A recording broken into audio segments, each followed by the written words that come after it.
Tonight, the island recorded 122 new cases of COVID-19, 103 recoveries, and no deaths within the last 24 hours. Massey Group makes a $4 million donation to healthcare with $3.5 million in personal protective equipment provided to bolster the safety of frontline workers and $500,000 towards the improvement of the Seaview Clinic. And all the companies across the group, Massey Gas Products, Massey Distribution, and Massey United Insurance came together as a group and really invested over the period $3 million into helping. Health is best manifested when you have the all of society approach. Still tonight, Mayor of Falmouth and Chairman of the Trelawney Municipal Corporation, Councillor Colin Gager, has high praises for the police in the parish as they ensure citizens' full compliance with the protocols under the Disaster Risk Management Act. It is a good feeling for a parish and to know that at least we are making sure that we abide by the protocols, making sure that we abide by the curfew orders and going home on time and staying in, because it is only our hope and wish so that we'll be able to control this virus that is out there. And an elderly woman perished in a fire at her home at Sheridan Drive, Fairbank Park in Mandeville this morning.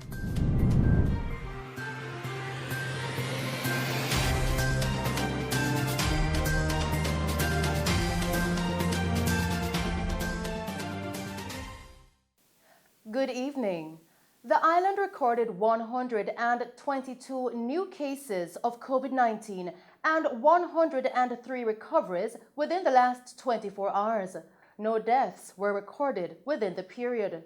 Now, the latest figures takes the total of COVID-19 cases to 45,414 cases, while recoveries are at 20,945. Of the new cases, 81 are females and 41 males, ranging in age from 3 to 89 years.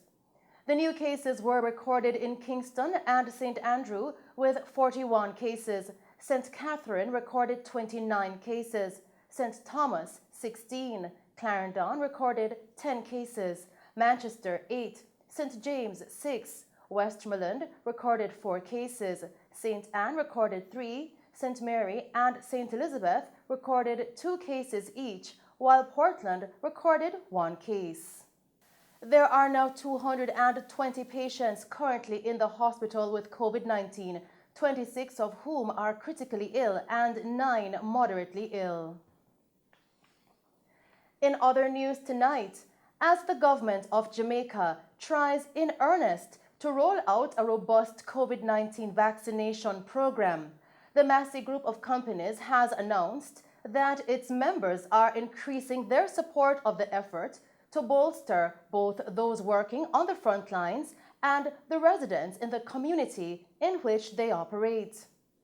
The Jamaican members of the conglomerate, Massey Gas Products, Massey Distribution, and Massey United Insurance, handed over $3.5 million worth of personal protective equipment, along with a second contribution worth approximately $500,000 to the Seaview Clinic under the Ministry of Health and Wellness's Adopt a Clinic program. In receiving the donation, Minister of Health and Wellness Dr. Christopher Tufton expressed gratitude for the Massey Group's timely and valuable contribution in the spirit of nation building at this critical juncture. I've always said that health is best manifested when you have the all of society approach. In other words, there's no public and private health, there just has to be health care.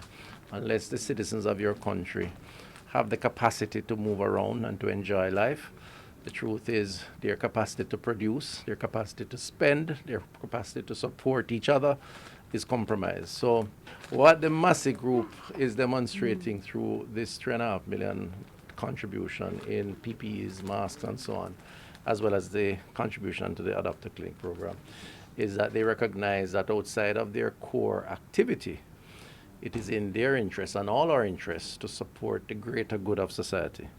And the COVID pandemic, which has affected all of us, clearly is a great place to start. Now, I know you do a lot of other philanthropic work, but from a public health perspective, it demonstrates your interest in helping all of society. And I certainly am grateful on behalf of the Ministry of Health and indeed the government and the country, because it's really all hands on deck.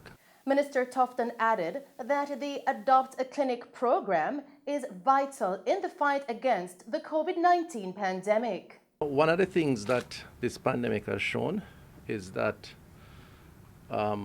we oftentimes ignore, but it is so important, that is primary healthcare, which is community-based healthcare, which is what our clinics do. We have 325 across the country. These are the nurses, the public health people who go out into the communities, the community health aides who interact with the people, who give them advice on health-seeking behavior, who treat them every month or every other month, and who prevent them from overcrowding the hospitals after they become ill. So the Adopt a Clinic program was intended to firstly recognize them for their efforts, recognize that they need these institutions to support them, and make that connection between community and public health. And so what companies that adopt are achieving is a sort of embedding themselves in that application at the community level. So it's a very, very positive thing. Your adoption will help those persons to do their work a lot better, to be comfortable, and it will also influence those communities to view the relationship between corporate and their own lives in a positive way. And I think that sends a very good message, both for what you do otherwise, but also in terms of the overall good of the community. CEO of Massey Gas Products, Rohan Ambersley, reiterated the group's support of national efforts to curb the spread of the COVID-19 virus. You know, earlier in the pandemic, we recognized the role of PPEs, and in particular, we have a partnership with the Northeast the Regional Health Authority in the northeastern part of the island, where we would have partnered with them in previous incidents dating back to Hurricane Sandy and others, where we donated gas. On this occasion, we felt, the donation could have been a little more related to the particular crisis we were facing. So we donated at the time PPE that would have covered the hospitals in the region.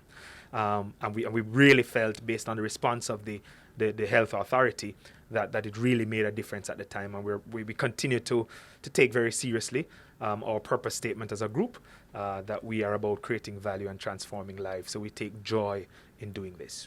The transformation of life happens most at the granular level. When you get into the communities and you see a little baby who's crying in the clinic because he needs care, or you see a pregnant lady who walks from a nearby community seeking care, it really speaks to you at a certain level. And all the companies across the group, Massey Gas Products, Massey Distribution, and Massey United Insurance, came together as a group and really invested over the period $3 million into helping. It has been a fantastic experience just connecting with the doctors and the nurses and the people in the community, and we really, again, feel such joy making a difference. Vice President of Massey Distribution, Janine Chen, said that they hope that this latest donation of PPEs will provide an added layer of protection for our heroes and support the delivery of quality health services as the battle against COVID-19 intensifies. Well, Massey is on a mission to keep Jamaica safe, and no time more than now during this pandemic. It is particularly important to keep Jamaicans safe. We fully understand and recognize that many persons are suffering during this pandemic, and now more so even our healthcare workers. We want to make this donation because they're out there working tirelessly and selflessly to give of their best to the patients that they encounter on a day-to-day basis. Recently, with their trial meets, we did a donation similarly of PPE and not only PPP, but other items that would have kept our athletes safe. It was the first time that they had the opportunity to be out running in the better part of a year, and we wanted to make sure that whilst they were getting an idea of how well they were doing, how well they were progressing in their track and field, that we kept them and by extension their families safe. No one party can do it on their own, and more so from a company perspective, in looking at ways in which we could have risen to the challenge, it was important for us to look at our core strengths as an organization and tie those in with the essential needs of our stakeholders and partners. So we're very, very happy to be able to have partnered with the government in this regard.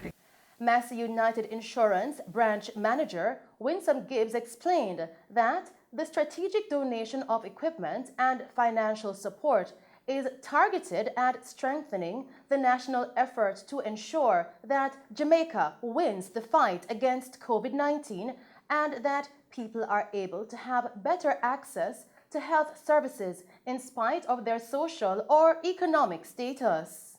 Health is wealth, right? And we feel as a group that we have to play our part in ensuring the health and wellness of the community within which we operate. And so for us at Massey, it was easy for us once we were asked to do so, to step up to the plate, because we recognize that the health and the wellness and the care of the people of this country is not it's a national initiative. It can't be just government. So it was easy for us and for us to just come together as a group and play our part to ensure that the communities that we operate in, the people there are safe. My message to Jamaica is to recognize that we're all in this together. No government alone can do this. Every single one of us in this country is invested in this fight if we're going to get our country back to a state of recovery so that we can get back to living normal lives. So I'd say to everyone, if you wear your mask, play your part, sanitize, do what you have to do so that we can all be safe together and so that we can get back to the life that we had before. Thank you. Still making the news tonight, the Jamaica Constabulary Force, JCF, is advising members of the public that as a result of the recent amendments to the Disaster Risk Management Act, the police are no longer required to give warning notices before effecting arrests for breaches under the Act. This, as offenders can now be arrested and charged immediately. Prior to the amendments, the law constituted that if an offender is caught in breach of the Act, the police should first issue a warning, and failure to comply would then lead to an arrest. The newly amended law now gives the police the full authority to visit any location where a report has been made of persons breaching the Disaster Risk Management Act, or to approach persons caught directly in breach and prosecute them on the spot. Recently, the government also introduced the ticketing system, where an officer of the law will be able to issue a ticket to an offender when that individual is caught in breach of the Act. Continuing with the news tonight, Jamaican actor Garfield bad boy Trevor Reed was fined $150,000 or 3 months in prison when he appeared before the Kingston and St. Andrew Parish Court yesterday. Now, Reed's co-accused, Keneal Smith, who also appeared in court on similar charges, was fined $60,000. Both men were charged in relation to the hosting of a pool party at a residence located at Plantation Drive in Kingston on March 23, 2020. Reports from the police coming into our news center are that at approximately 1 a.m., an operation was conducted at the location where the event was in session, and the 51-year-old actor was identified as the promoter. Reed was charged with breaching the Disaster Risk Management Act, Noise Abatement Act, the Emergency Powers Act, and Spirit License Act. Still tonight, Mayor of Falmouth and Chairman of the Trelawney Municipal Corporation, Councillor Colin Gager, has high praises for the police in the parish for their work in ensuring citizens' full compliance with the protocols under the Disaster Risk Management Act. It is a good feeling for a parish and to know that at least we are making sure that we abide by the protocols, making sure that we abide by the curfew orders and going home on time and staying in, because it is only our hope and wish so that we'll be able to control this virus that is out there. One of the main ways in doing so is abiding by the strict protocols and the announcement that have been made concerning the curfew hours. If we keep away from large crowds, that will help us to put this virus under control, COVID-19. Must say too that the police have been doing a very good job in Trelawney. They have been monitoring curfew hours and to make sure that everybody stays in and no illegal party is being kept or any illegal gathering is being kept at the time or place that it should not have been. So they are monitoring.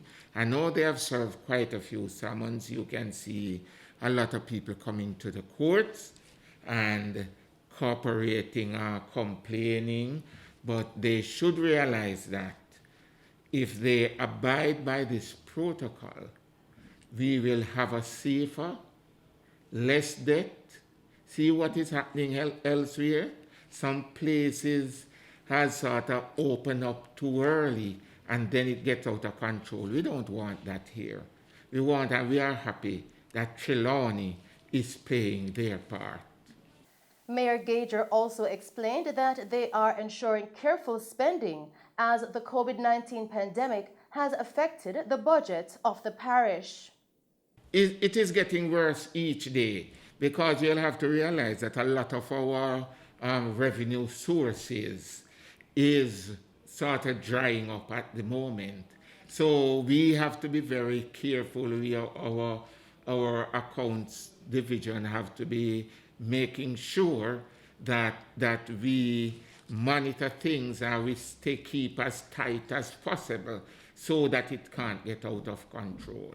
We are trying to see all what we can do. We are trying to look at other revenue sources, those that we can increase to make sure that it is properly monitored and everything's coming to the cupboard. Not an increase to increase charges, but an increase to see that we gather what is out there and we capture all the revenues, some that we might have been neglecting.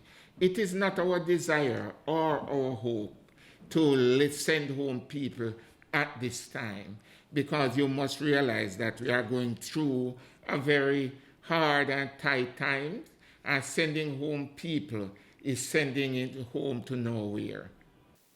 Now, during our interview with the mayor, he also stated that the parish is prepared for the hurricane season and cleaning of the drainage systems are ongoing at the moment.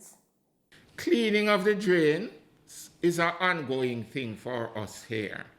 And we are not worried. There might be a little struggle, but we will make sure that those drains keep clean and keep flowing. At the same time, we are appealing to the citizens to make sure that they keep their garbage in such a way so that you won't have any spilling off into the drains. Right now in the town of Falmouth, we are cleaning the drag line. It is the best it has ever been, because I went down there just a few days ago and I've been monitoring it regularly. I visit with it when the contractor is there, and I can see the water starts flowing. The smell is going away, and we are happy for that. It is now flowing out, in and out to sea, and that is what we want. Then we will do a regular cleaning of all the drains in and around Falmouth.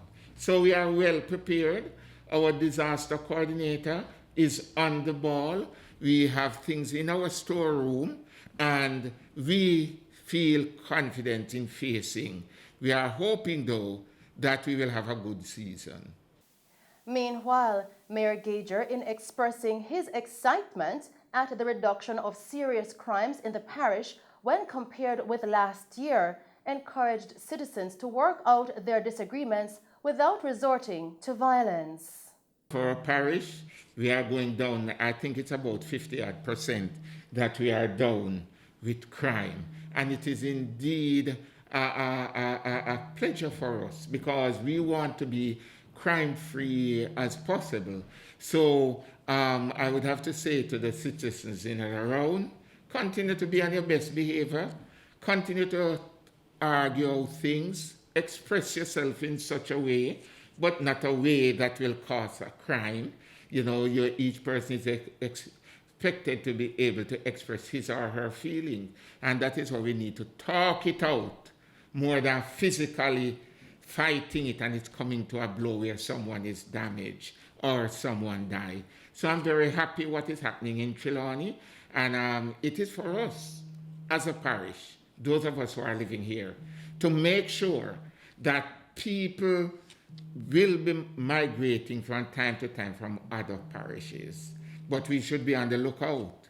And anything that we see that isn't right, we should be able to call the police and to say, listen, I see some visitors beside me that they are making it permanent here. And then, of course, the police will do their investigation. So it's all about all of us caring for each other, each one be responsible for the other. We will have a very good parish. And if it's a good parish, it's going to be a good Jamaica. The mayor also expressed his take on domestic violence that is plaguing the parish. Domestic violence, that is coming from the beginning, and it is always there. What I think we try to do sometimes is say that it's just domestic violence against women. But you must look at it. I live in a country area, and you can look at it and so see some of the men who they have been physically abused. So what we want when we say domestic violence, it must go straight across the board, not really pointing on the woman, but both couple, because sometimes many of the fight is caused for various reasons. But there is a church, and the church should be playing a role in making sure that, because some of these people that is involved in the domestic violence, they are from churches too. So the church must play a role. Everybody, senior people in the community, should play a role, and to see what we must say. We don't condone domestic violence in any way. It is wrong. But we must know how we deal with the situation. And sometimes people or couples don't want to press charges for various reasons. But that is why you have other people in your community that you can go to and talk things over. In other news tonight, an elderly woman perished in a fire at her home at Sheridan Drive, Fairbank Park in Mandeville this morning. She has been identified as 76-year-old Yvonne Findlay. Reports coming into our news center are that shortly after 1 a.m., residents saw fire coming from the house and alerted the fire department. Deputy Superintendent at the Jamaica Fire Brigade, Rohan Powell, said that the brigade received the call shortly after 1 a.m., and when they responded, the house was fully engulfed in flames. The fire brigade dispatched 3 units, 2 from Christiana and 1 from Mandeville in response to the fire. The woman's charred remains were later found when the fire was extinguished at approximately 7 a.m. Findlay reportedly lived alone in her 10-apartment house, which the fire brigade says has damage estimated at $40 million. Still making Mello TV news, Minister of Education, Youth and Information, Favour Williams, says Cabinet has granted approval for the development of a national higher education policy in a bid to increase quality assurance and monitoring of higher education institutions. The minister pointed out that the new policy will govern the higher education sector. Mrs. Williams, who provided details during her contribution to the sectoral debate in the House of Representatives yesterday, said that the policy will provide a framework that should streamline that sector to work in a cohesive and efficient manner and facilitate the relevant achievements and outcomes of Vision 2030, Jamaica's National Development Plan towards national sustainable development. The minister added that a new funding model linking national goals and imperatives such as research and labor market requirements is to be developed through the Jamaica Tertiary Education Commission. Now, to date, Jamaica has 3 universities, 5 community colleges, 6 teachers' colleges, 2 polytechnic colleges, and 4 workforce training institutions, which stands to benefit from the National Higher Education Policy. And those are some of the stories making news. We will return with other stories.